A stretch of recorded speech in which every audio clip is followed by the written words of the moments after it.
은 예배소서 5장 15절에서 17절입니다.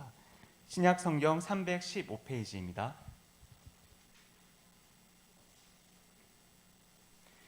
네, 그럼 다 같이 한 목소리로 봉독하시겠습니다. 그런즉 너희가 어떻게 행할지를 자세히 주의하여 지혜 없는 자 같이 하지 말고 오직 지혜 있는 자 같이 하여 세월을 아끼라. 때가 악하니라. 그러므로 어리석은 자가 되지 말고 오직 주의 뜻이 무엇인가 이해하라. 오늘 설교는 겨울이 오고 있다. 그래서 라는 제목으로 풍성한 선교사님께서 귀한 말씀 전해드리도록 하겠습니다. 네, 함께 기도하겠습니다. 사랑하는 하나님 아버지, 이스라엘 백성들이 주의 앞에 서서 주의 말씀을 듣고 아멘으로 화답하 듣고 복종하듯이 하나님, 저희가 하나님의 말씀을 듣고 하나님, 저희의 마음을 하나님께 열고 하나님의 말씀에 복종하게 하여 주시옵소서. 전하는 저와 듣는 우리 모든 성도님들이 이 말씀을 하나님의 말씀으로 믿고 또 그 말씀대로 살아가게 하여 주시옵소서. 예수님의 이름으로 기도합니다. 2022년이 시작되고 벌써 두 번째 주일이네요. 이제 그렇지만 아직도 우리가 연초잖아요. 2022년 우리 성도님들은 어떻게 살아가기를 원하십니까? 2022년을 살아가기 위해서 이 시간에 대해서 오늘 같이 생각을 해보았으면 좋겠습니다. 이 장면은 아주 유명한 드라마의 한 장면이에요. 제목은 왕좌의 게임이라는 드라마인데요. 8년간 8부작으로 만들어져서 방영된 왕좌의 게임인데요. 볼 것을 추천하지는 않습니다. 근데 원체 유명해서 이 영화의 테마는 이것입니다. 거대한 얼음 장벽을 세워놨죠. 이유는 7개의 나라가 있는 이 대륙의 북쪽에서부터 겨울이 되면 악한 악귀들이, 죽었던 시체들이 살아나고 악귀들이 남쪽으로 밀려옵니다. 겨울이 오면 이 악귀들이 북쪽에서 밀려와서는 살아있는 생명체들을 죽이고, 죽은 사람들은 다시 악귀로 만들어서 악귀의 군대를 더 많게 만들고 온 세계를 점령한다는 얘기예요. 그 중심의 이야기는 이거죠. 북쪽에서 겨울이 오면, 악귀가 오니까 그 전에 방책을 마련하고 모든 사람들은 연합해서 악귀에게 대항합시다, 이런 이야기입니다. 자, 그런데 이 영화에서 말하는 이 겨울, 그리고 우리가 느끼는 겨울이라는 이미지, 그것은 무슨 뜻인가요? 겨울이 오면 사람들은 죽고 굶주리고 고통당합니다. 겨울은 사망과 절망과 고통과 환난을 의미하죠. 여러분, 코로나19가 확산되면서 우리는 코로나19와 함께 살아가는 것이 일상이 되었습니다. 이것이 노멀입니다 라는 말을 많이 해요. 노멀, 영어인데요. 노멀이라는 말은 우리가 평범한 또는 정상적인 이라는 뜻이에요. 일상적인, 정상적인, 보통의, 이것을 노멀이라고 그래요. with 코로나가 노멀입니다. 여러분, 그러면 이 노멀이라는 것을 생각할 때, 정상입니다, 평범합니다, 일상입니다 라는 말을 생각할 때 여러분들은 어떤 그림이 떠오릅니까? 평안하고 무탈하고 아무 문제 없고 아프지 않고 자식들 잘 되고, 이것이 노멀인가요? 아니면 건강이 해쳐지고 아프고 이웃이 죽고 가족이 죽고 고난 가운데 있는 것이 노멀인가요? 우리는 일반적으로 노멀, 평범하다 라고 생각할 때에 편안하다, 아무 문제 없다, 이것이 편안하고 평안하고 평범한 것인 줄 착각하고 있죠. 그렇지만 성경은 말합니다. 인간이 죄를 지은 이후로 이 세상에는 악이 들어왔고 이 세상에는 수고와 고통뿐이다. 그래서 고통을 하고 수고를 해야지 먹을 것을 얻을 수 있다. 그래서 시편의 기자는 말합니다. 인생이 70세이고 강건하게 살아봐야 80세인데 그 자랑은 수고와 고통뿐이라고. 이것이 기독교만의 가치관일까요? 불교에서는 뭐라고 하나요? 불교에서는 불교의 가장 핵심적인 교리 중에 하나가 고입니다. 고통. 이 고통을 헤어나오는 것이 불교의 핵심 사상입니다. 그러면 이것은, 이 고통이라는 것이 인생의 문제인 것은 종교만의 문제일까요? 아주 유명한 심리학자이고 정신과 의사인 스캇 팩이라는 사람이 있습니다. 스캇 팩이 30년 전에 이런 책을 썼습니다. 지금도 굉장히 유명한 책이고 많이 읽히는 책, 아직도 가야 할 길. 이 책은 한번 사서 읽어보시면 좋을 것 같아요. 아직도 가야 할 길은 스캇 팩이라는 정신과 의사가 쓴 책입니다. 수많은 내담자들과 만나서 정신과 치료를 하면서 경험을 통해서 썼던 이 책의 첫 장을 어떻게 시작하는지 아십니까? 첫 장의 제목은 인생은 문제와 고통에 직면하는 것이다. 정신과 의사의 결론이었어요. 이 첫 장의 첫 문장이 어떻게 시작됐냐면 이렇게 시작합니다. 삶은 고해다. 이것은 삶의 진리 가운데 가장 위대한 진리다. 종교도 그렇고 기독교도 불교도 정신과 의사도 이 삶은 고통이라고 이야기하고 있습니다. 이것은 오랜 우리의 선조들이 동일하게 말했던 이야기입니다. 인생의 사자성어를 한마디로, 인생을 사자성어로 한마디로 정의한다면 인생은 생로병사다. 태어나서 늙고 고통당하고 죽는 것이 인생이다. 그렇습니다, 여러분. 인생은 고통이고 인생은 겨울입니다. 겨울이 노멀입니다. 그것을 세계적으로 지금 현상에서 한번 볼까요? 이 고통당하고 겨울이 노멀이라는 증거는, 여러분, 코로나19로 인해서 수많은 사람들이 고통을 당하고 있습니다. 제가 알고 있는 선교단체의 한 대표는 한 회의에 참석했습니다. 이 회의에 참석했던 한 사람의 가족의 이야기입니다. 그 사람은 자기의 가족과 친척 중에서 10명 이상이 코로나로 죽었어요. 이것이 현실입니다. 더 서글픈 것은 수많은 사람들이 죽어가고 고통당하는 이때에도 그 누군가는, 어떤 기업은 폭리를 취하며 더 부를 착취해가고 더 풍요롭게 되어가고 있다는 거죠. 여러분, 이러한 상황에서 중국은 태평양을 넘어서 세계를 점령하고자 하는 그 야욕을 아직도 가지고 있고 대만을 침공하려고 하고 있습니다. 이러한 상황에서 러시아는 우크라이나를 공격하려고 하고 우크라이나를 자기 것으로 만들려고 합니다. 여러분, 카자흐스탄 또한 시위로 인해서 수많은 시민들이 죽어가고 있고, 이 틈을 타서 러시아는 특공대를 파견하고 있습니다. 미얀마는 군부가 권력을 빼앗고 그 권력을 유지하기 위해서 수많은 시민들을 죽여가고 있습니다. 일본은 자기들의 세를 세계로 확장하고 싶어서 자위대의 법까지도 바꾸면서 군대를 양성해 가려고 합니다. 북한은 어떻습니까? 여전히 핵을 포기하지 못하고 있고, 여러분, 세계는 평화롭지 않고 있습니다. 21세기는 이미 풍요롭고 21세기는 전쟁이 필요 없을 것 같은 이 평화롭고 풍요로운 세상 속에서도 수많은 사람들은 자기 욕구를 채우려고 전쟁을 하려고 애쓰고 있습니다. 이것이 일상입니다.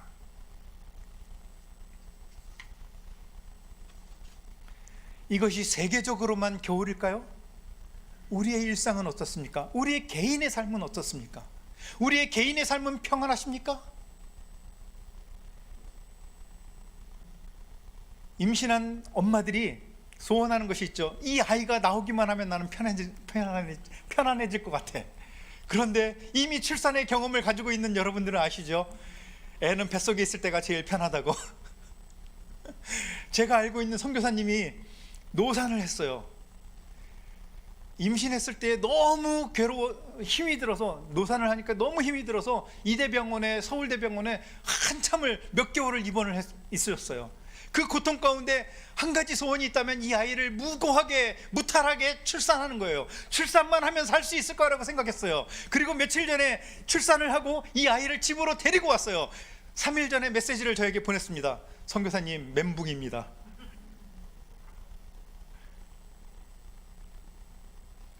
여러분, 이제 태어난 아이를 보면서 이 아이가 기기만 해도 살겠다라고 하는 부모님들 착각입니다. 이 아이가 스스로 밥이라도 떠먹으면 이제는 편안해지겠지, 기대하지 마십시오. 중2병이 있습니다. 중2가 끝나면 무사할까요? 대학을 입시해야 되고, 대학을 졸업하면 취업으로 걱정해야 되고, 취업을 하면 결혼 걱정을 해야 되고, 결혼하면 이제 자녀를 또 출산할 것에 대해서 걱정하는 것이 인생입니다. 자녀 양육에서만 이렇게 고생을 하나요? 아니죠. 우리의 건강은 어떻습니까? 날마다 아프고. 우리는 직장에서 편안하십니까? 아니죠. 날마다 인간관계 때문에 힘들어하죠. 그렇다고 부부관계는 좋습니까? 세상에 제일 원수 같은 게 부부잖아요. 어느 것 하나 편안하지 않습니다.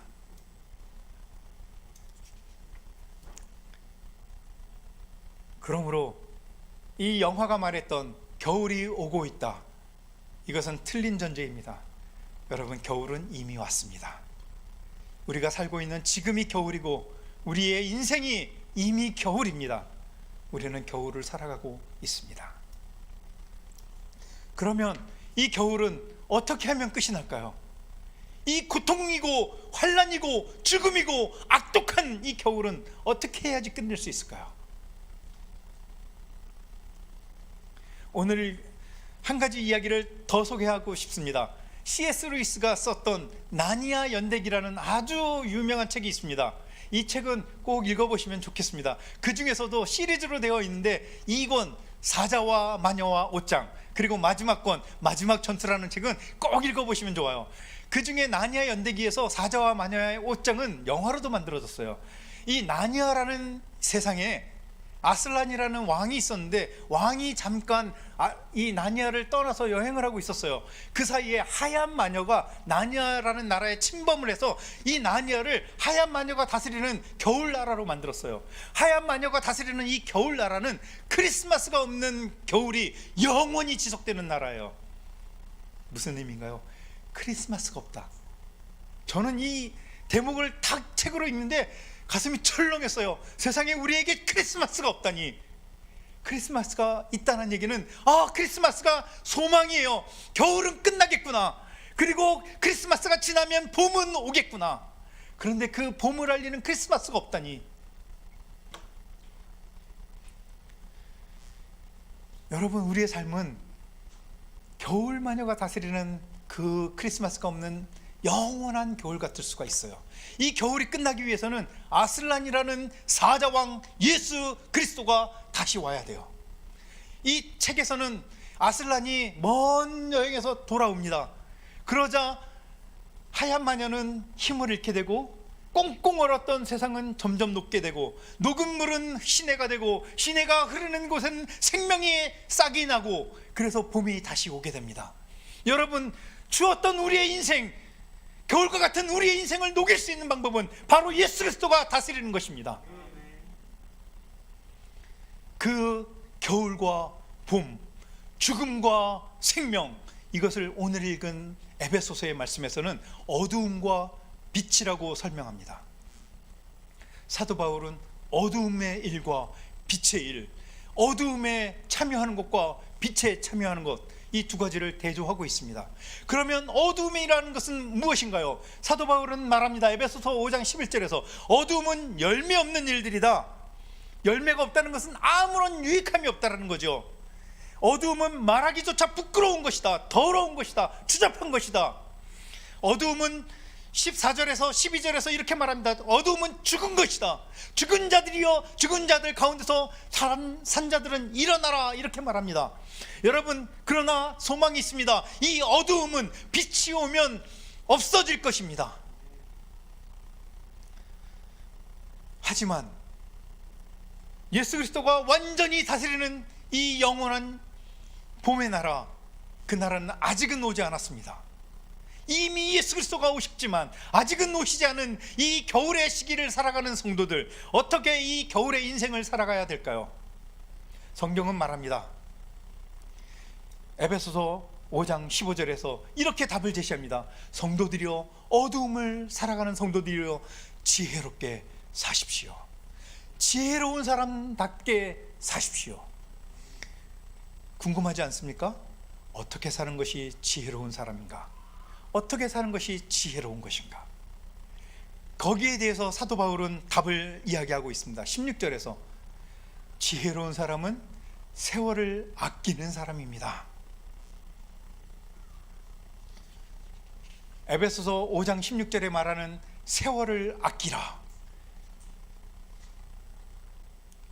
여기서 성경에서 세월이라고 한국말에서 번역한 이 단어는 사실은 좀 더 명확하게 번역을 한다면 영어 성경은 좀 더 원어에 가깝게 번역을 한 것 같아요. 이렇게 번역을 했어요. 세월은 카이로스라는 말이에요. 히브리 헬라어로 카이로스. 카이로스라는 시간은 하나님이 섭리하는 특별한 기회의 시간을 카이로스라고 그래요. 하나님이 섭리하고 운영하고 계획하고 풀어나가는 특별한 섭리의 시간.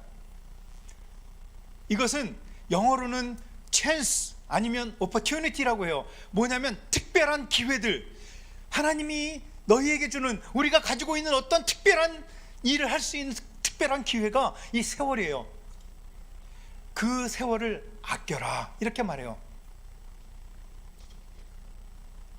모든 사람들에게는 24시간이 주어져 있어요. 그러면 이 24시간이 주어진 특별한 일반적인 시간은 크로노스라고 해요. 그 안에서 카이로스를 어떻게 표현할 수 있냐?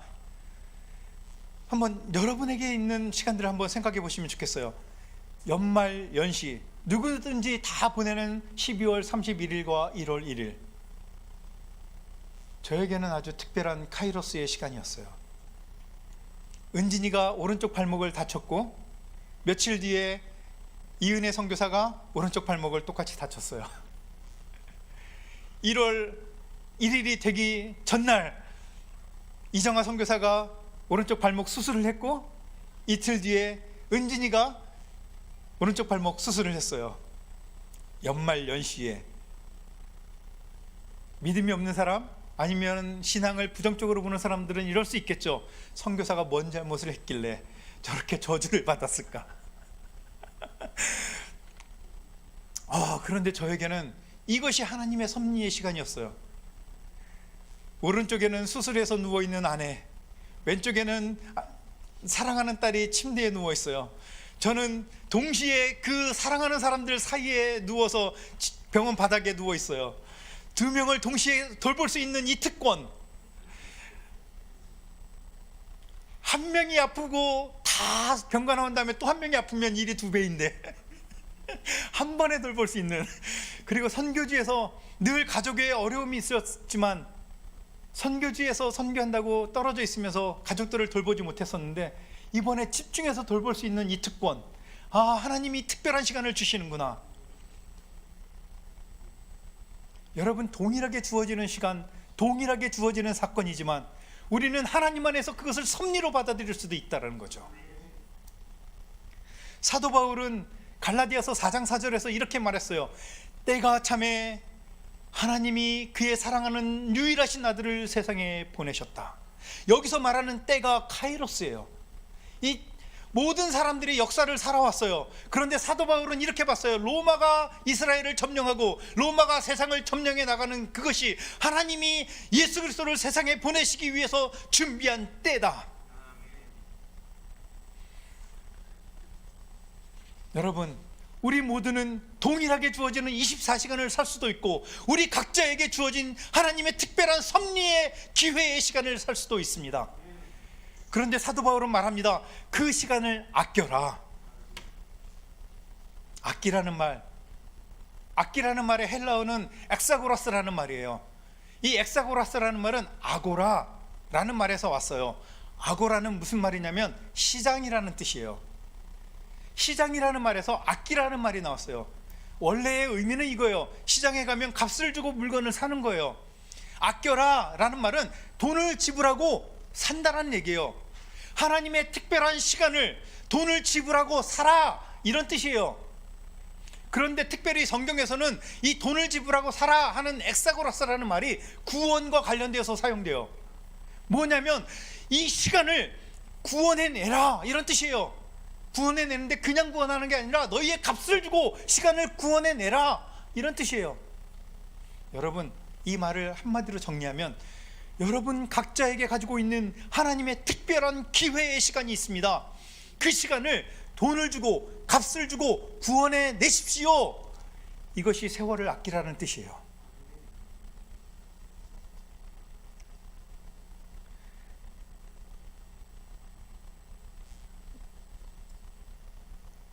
그러면 우리는 왜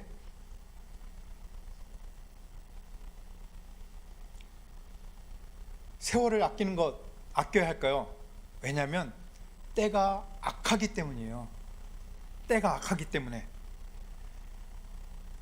사도 바울이 말해요. 너희들의 시간을 대가를 지불하고 하나님의 구원의 시간을 살아. 왜냐하면 이 세대는 악하다. 여러분 24시간은 동일하게 주어져 있어요. 이 시간은 우리가 사고 하나님 안에서 구원해내지 않으면 그냥 흘러가는 시간이에요. 무익하게 사용될 수 있어요. 아무런 도움이 없이 해롭게 사용될 수 있어요. 여러분 한번 생각해 보십시오. 휴일날 아무것도 안 하고 지나면서 그냥 허비되었던 것처럼 느끼지 않았나요? 하루를 보내고 났는데 아무런 가치가 없이 느꼈던 적은 없나요? 우리의 시간은 우리가 노력하고 값을 주고 사지 않으면 그냥 허비되어서 없어지기 마련이에요. 특별히 이 세대는 악하기 때문에 가만히 있으면 평범하게 흘러가는 것이 아니라 악하게 사용된다는 거죠. 그리고 우리가 하나님의 시간을 살 수 없도록 유혹하는 것들이 많다라는 거예요. 그러므로 우리가 하나님의 시간을 이 시간을 하나님의 섭리의 시간을 사지 못하도록 유혹하는 것들이 많으니까 정신을 차리고 시간을 아껴서 구원해 내십시오, 이런 거죠. 그러면 이 무익한 시간을 버려서 무익한 시간을 팔아서 하나님의 기회의 시간을 사기 위해서는 우리는 어떻게 해야 될까요? 사도 바울이 이야기합니다. 17절부터 나오는 이야기입니다. 세월을 아끼는 방법, 어떻게 하면 아낄 수 있는지 사도 바울은 말합니다. 여러분 어리석은 자가 되지 마십시오. 그리고 하나님의 뜻이 무엇인지 깨달아야 됩니다. 그래야지 무익한 이 시간을 살 수가 있는 것입니다. 여러분 술 취하지 말고 성령에 취하십시오. 이것이 사도 바울이 말하는 것입니다. 19절에서는 이렇게 말합니다. 여러분 진심으로 하나님을 찬송하십시오. 여러분 모든 일에 하나님께 감사하십시오. 여러분 성도들 간에 순종하십시오. 이것이 사도 바울이 우리에게 권면하는 방법입니다. 이것을 조금 더 쉽게 이야기해 볼까요? 여러분 게임하는 시간을 팔아서 성경 읽는 시간을 사십시오. 여러분 술 마시는 시간을 줄여서 기도하는 시간을 사십시오. 여러분 노래방 가는 시간을 줄여서 하나님 찬송하는 시간을 만드십시오. 여러분 봉사하는 시간을 만들기 위해서 자신의 쉼의 시간을 줄이십시오. 이웃을 섬기기 위해서 자기를 위해서 쉬는 시간을, 낭비되는 시간을 줄이십시오. 이기적이고 열매 없는 시간을 팔아서 열매 있고 의미 있는 시간, 유익한 시간, 하나님의 섭리의 시간을 구원해 내십시오. 이것이 사도 바울이 우리에게 말하는 것입니다.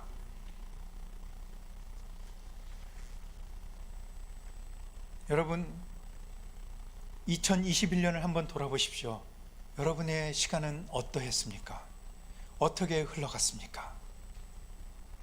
조심스럽게 저희 가정을 통해서 이루신 하나님의 시간을 한번 소개해 보고 싶습니다. 이것은 선교 사역에 대한 보고이기 때문에 저와 제 아내가 한 것이 아니라 우리 성도님들이 기도하셨고 성도님들이 마음 모아주셨고 성도님들이 헌금을 해주셨던 그것을 통해서 저희 가정을 통해서 이루어진 일입니다. 그러니 여러분들이 이루신 일입니다. 함께 기뻐하고 감사하고 하나님을 찬양할 만한 일입니다.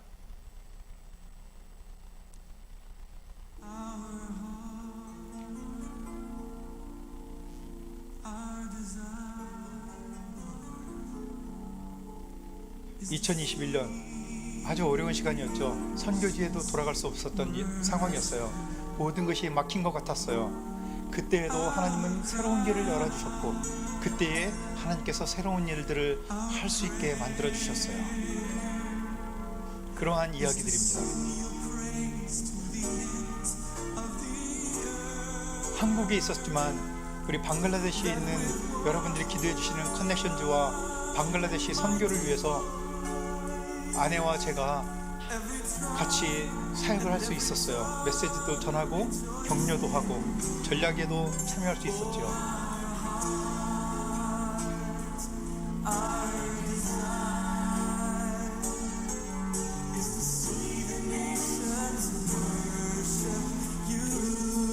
또한 베트남에 있는 청년들을 위해서 장학금을 지급할 수 있었고, 베트남에 있는 청년들이 공부를 지속할 수 있도록 도울 수 있었어요.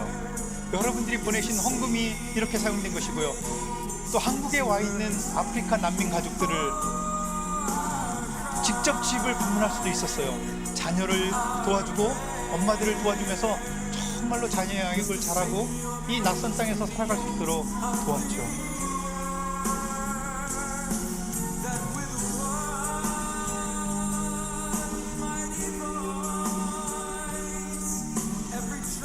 방글라데시와 베트남뿐만 아니라 중국인들까지도, 중국의 티벳에 있는 복음이 전해지기 어려운 곳까지도 그곳에 목회자 부부들을 모아놓고 4주 동안이나 이렇게 같이 건강한 가정을 만들 수 있도록 도울 수 있는 기회도 있었어요.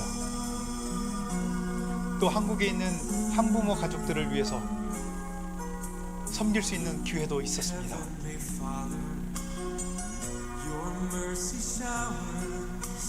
Down upon all people, every race upon this earth. May your spirit pierce the dark. 또 교회뿐만 아니라 지역 주민들을 위해서도, 지역의 가족 부부들을 위해서도, 또 일반인들이 자녀 양육을 잘할 수 있도록, 또 청년들을 위해서도, 또 다른 청년들의 진로 지도도 도울 수 있었어요.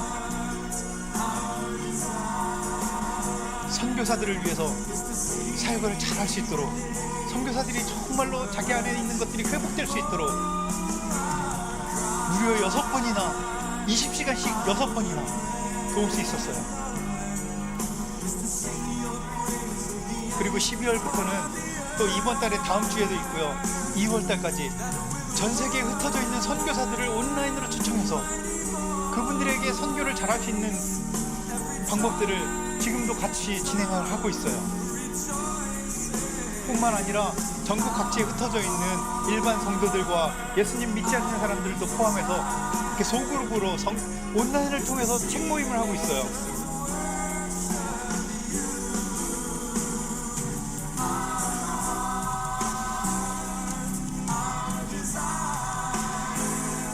또 1대1로 만나서 1대1로 온라인을 통해서 계속 1대1 코칭을 합니다. 여러분, 한 사람을 1대1로 집중해서 1시간을 나와 만나고 그것이 20시간, 30시간이 된다는 거 놀라운 경험 아닙니까? 그 사람들에게 예수 그리스도의 복음이 전해질 수 있다는 거 놀라운 것이 아닙니까?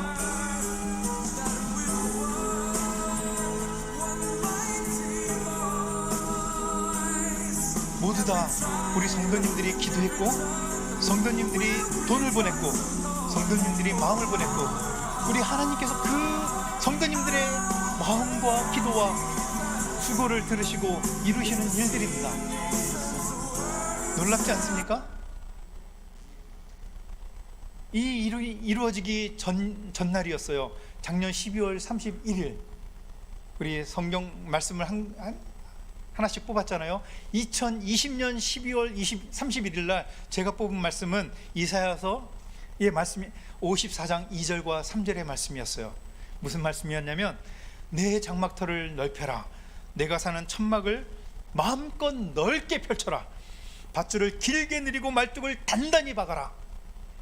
너가 오른쪽과 왼쪽으로 넓게 퍼져나갈 것이다. 내 자녀가 다른 나라들을 차지할 것이다. 그들이 폐허로 변한 성에서 다시 살아날 것이다. 코로나로 인해서 한국에 들어와 있고 거의 1년 가까이 나아가지도 못하고 절망을 할 수도 있었던 그 상황이었어요. 하나님은 이 말씀을 주면서 선교가 더 넓어질 것이라고 약속을 하는 것 같았어요. 어떻게 이루어질지 궁금했어요. 알 수 없는 상황이었어요. 그런데 하나님은 지리적으로는 방글라데시와 베트남과 중국까지, 그리고 아프리카까지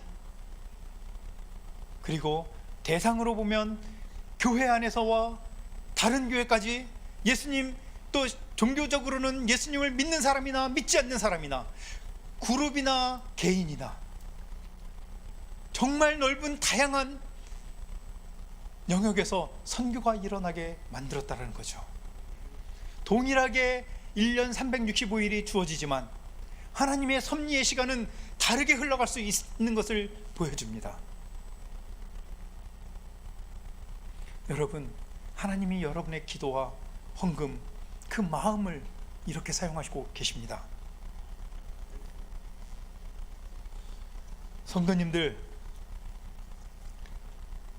재직 여러분들, 2022년 여러분의 시간을 어떻게 사용하시겠습니까?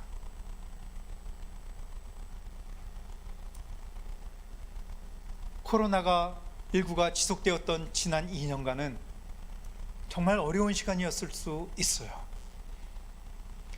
교회 공동체의 일원으로서 자기의 역할을 하지 못할 수도 있었어요. 그러지 못할 만한 이유가 충분했었어요. 우리가 신앙생활을 게을리하고 싶어질 만한 충분한 이유가 있었어요. 어떤 사람은 재정적으로 너무 어려워지기도 했고, 어떤 사람은 직장이 너무 힘들어지기도 했고, 어떤 사람은 가족이 코로나에 걸리기도 했고, 어떤 사람은 건강이 악화되기도 했어요. 교회에 모이지 못할 만한 수많은 이유들이 있었고, 신앙생활을 게을리하지 못할 만한 수많은 이유들이 있었어요. 여러분, 그러나 그거 아십니까? 그것이 노멀입니다. 그것이 일상입니다. 지금이 일상이라는 거죠. 지금이 겨울이고 그 겨울이 우리의 삶입니다. 이 겨울은 끝나지 않을 거예요. 우리가 죽을 때까지.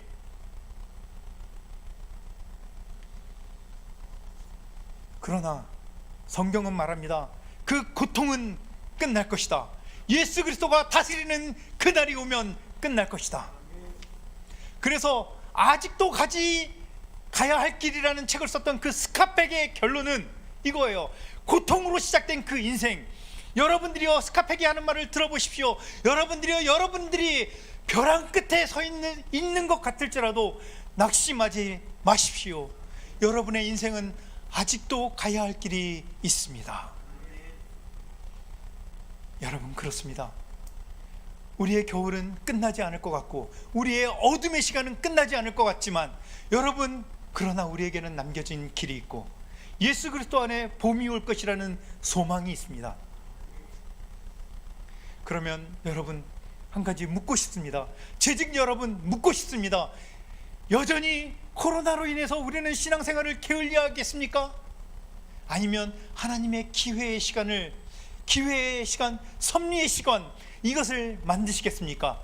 그리고 그 기회의 시간을 만들기 위해서 어떻게 사시겠습니까?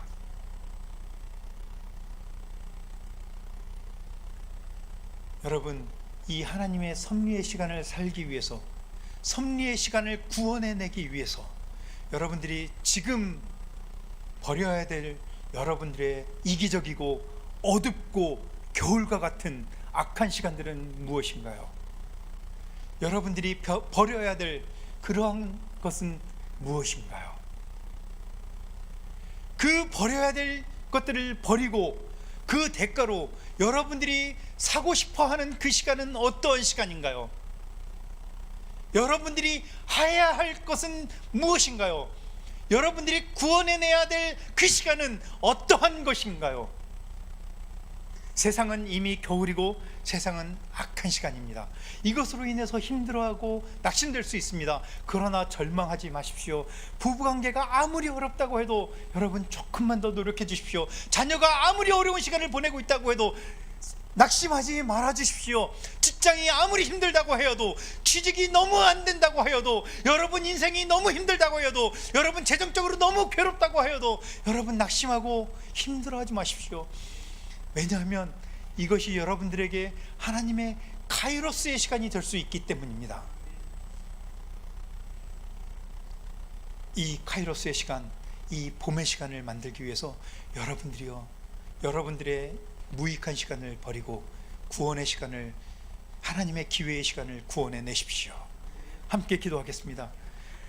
하나님 아버지, 2022년이 이제 시작되었고 이것을 가만히 두면 또 악한 세대 속에서 그냥 허비에 없어질 것입니다.